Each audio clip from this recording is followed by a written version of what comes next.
શ્રીમદ ભગવદ્ ગીતા અધ્યાય 3 કર્મયોગ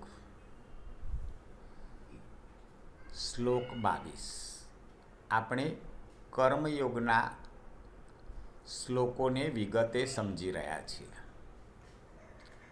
આજે શ્લોક 22ના માધ્યમથી કૃષ્ણ ભગવાન અર્જુનને નેતૃત્વનું મહત્ત્વ, લીડરશીપનું મહત્ત્વ સમજાવી રહ્યા છે. આ શ્લોકના માધ્યમથી આપણે એ સમજશું કે લોકો હંમેશા લીડરને અનુસરે છે, તો લીડરનું કર્તવ્ય કર્મ સમાજને અનુરૂપ યોગ્ય હોવું જોઈએ.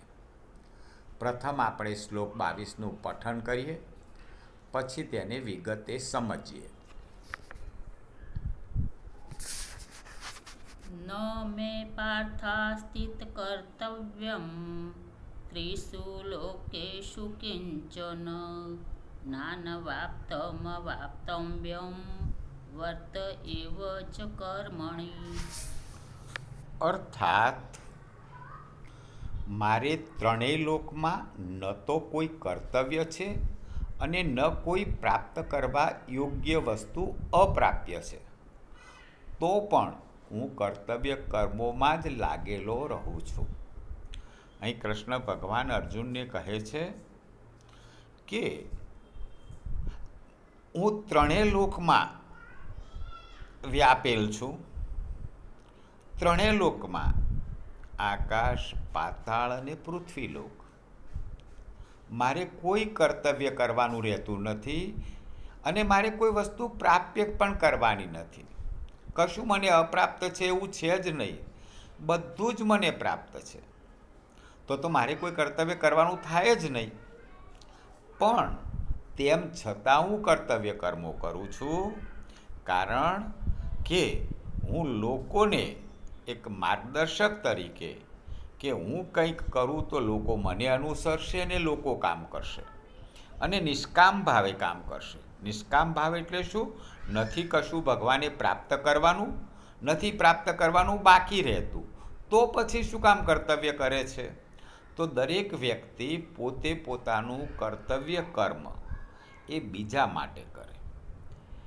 એ ઉદ્દેશથી આ શ્લોકમાં ભગવાન અર્જુનજીને જણાવી રહ્યા છે કે યુદ્ધ કરવું એ તમારું કર્તવ્ય કર્મ છે. તમે એનાથી વિમુખ થઈ રહ્યા છો, એ યોગ્ય નથી.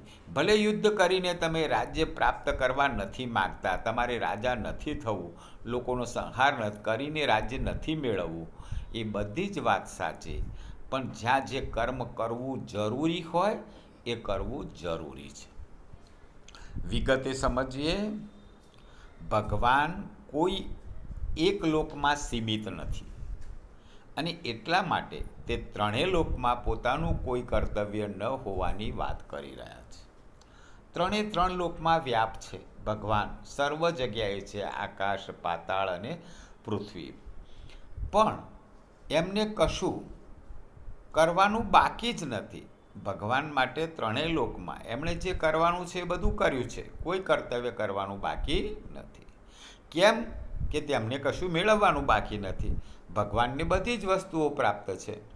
જ્યારે મનુષ્ય, પશુ, પક્ષી વગેરે કંઈક મેળવવા કર્મ કરે છે. ભગવાન અહીં જણાવે છે કે મારે કશું મેળવવાનું બાકી ન હોવા છતાં પણ હું કર્તવ્ય કર્મ કરું છું. તો તમે માત્ર કામનાની ઈચ્છાથી, કંઈ મેળવવાની ઈચ્છાથી કર્મ ના કરો, પણ બીજા માટે, એટલે નિષ્કામ ભાવે કર્મ કરો. સંસારની વસ્તુઓને પોતાની માની લેવાથી જ ફળની ઈચ્છા થાય છે. આ ઘર મારું છે, આ વ્યક્તિ મારા છે, એમ સંસારની વસ્તુ એ ભગવાન તરફથી મળી છે. કશું આપણે લઈને જન્મ્યા નહોતા, કશું લઈને જવાના નથી, તો પછી મારું શાનું? પણ જ્યારે મારું માની લઈએ છીએ ત્યારે ફળની ઈચ્છા થાય છે અને ફળ પ્રાપ્તિ માટે કર્મ થાય છે. આ રીતે જ્યાં સુધી મનુષ્ય કંઈક મેળવવાની ઈચ્છાથી કર્મ કરે છે, ત્યાં સુધી તેને માટે કર્તવ્ય અર્થાત કર્મ કરવાનું બાકી રહે છે. પણ જ્યારે કશું મેળવવાની ઈચ્છા વગર નિષ્કામ ભાવે કર્મ કરે છે ત્યારે એ કર્તવ્ય કર્મ બની જાય છે. અહીં ભગવાન આપણને કહે છે કે લોકો મને અનુસરે છે. એનું એક ઉદાહરણ દ્વારા આપણે સમજીએ કે જેવી રીતે કોઈ રેલવે ગાડીનું એન્જિન છે તો એન્જિનના પૈડા ચાલે છે એટલે એન્જિન સાથે જોડાયેલા ડબ્બા પણ ચાલવા લાગે છે, કારણ કે એન્જિન એ નેતૃત્વ પૂરું પાડે છે, લીડરશીપ પૂરું પાડે છે ને બધા એની પાછળ ચાલે છે. તેવી જ રીતે ભગવાન અને સંતો, મહાપુરુષો જેમનામાં કશું મેળવવાની ઈચ્છા નથી, એન્જિનની જેમ કર્તવ્ય કર્મ કરે છે, એટલે કે પોતે લીડરશીપ લે છે, જેથી મનુષ્યો પણ તેમનું અનુસરણ ડબ્બાની જેમ કરે છે. એન્જિન જ્યાં જાય ત્યાં લોકો જશે.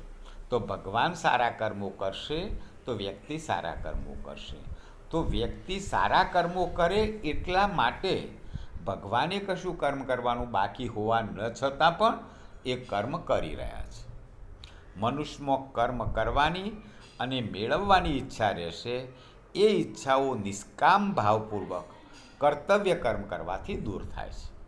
તો જે મેળવવા માટે કર્મ કરે છે એના બદલે જો એ નિષ્કામ ભાવે કર્મ કરશે તો એની જે ઈચ્છાઓ મેળવવાની વૃત્તિ છે એ ધીમે ધીમે ઓછી થશે.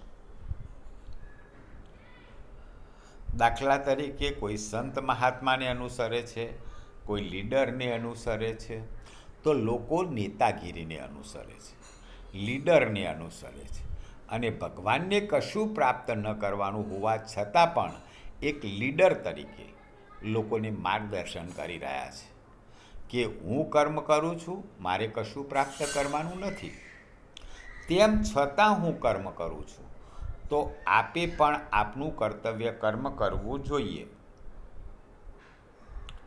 અહીં પણ એક લીડર પોતે પોતાના સાથીદારોને માર્ગદર્શક કરી રહ્યા છે.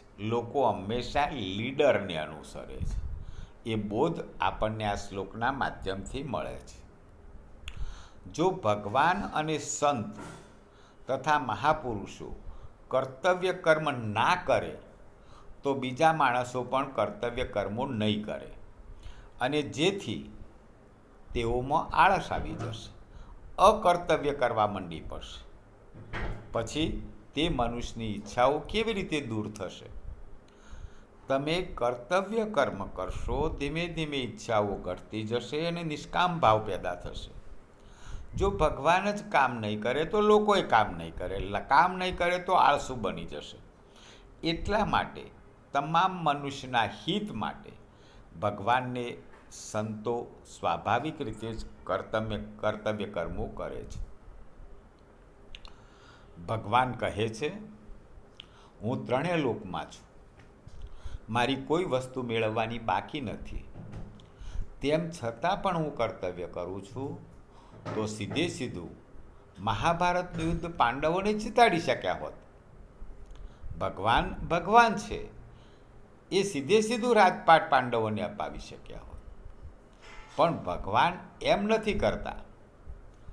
અર્જુનજીને પાંડવોને કહે છે કે તમારે તમારું કર્તવ્ય કરીને યુદ્ધ જીતીને રાજ મેળવવું જોઈએ.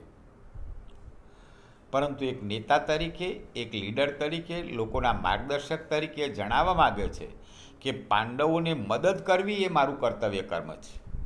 કોઈ વ્યક્તિએ બીજાને મદદ કરવી એ કર્તવ્ય કર્મ છે, પણ બીજાને બેસાડી દઈને કે લાવ તારા કામ હું જ કરી નાખું તો બીજી વ્યક્તિ આળસુ બની જશે.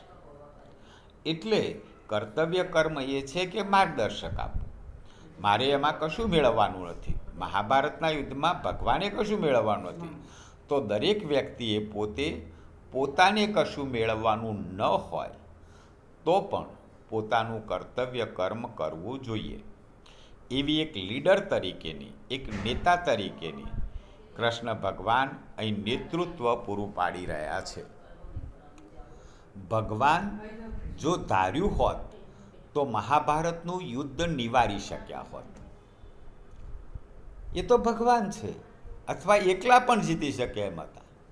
પણ અર્જુનને કર્તવ્ય કર્મનો પાઠ શીખવવા એ જણાવી રહ્યા છે કે હું મારું કર્તવ્ય કોઈ સ્વાર્થ વિના સારથી બનીને નિભાવી રહ્યો છું, તો તમારે પણ યુદ્ધ કરવા માટેનું તમારું કર્તવ્ય કરવું જોઈએ. મારે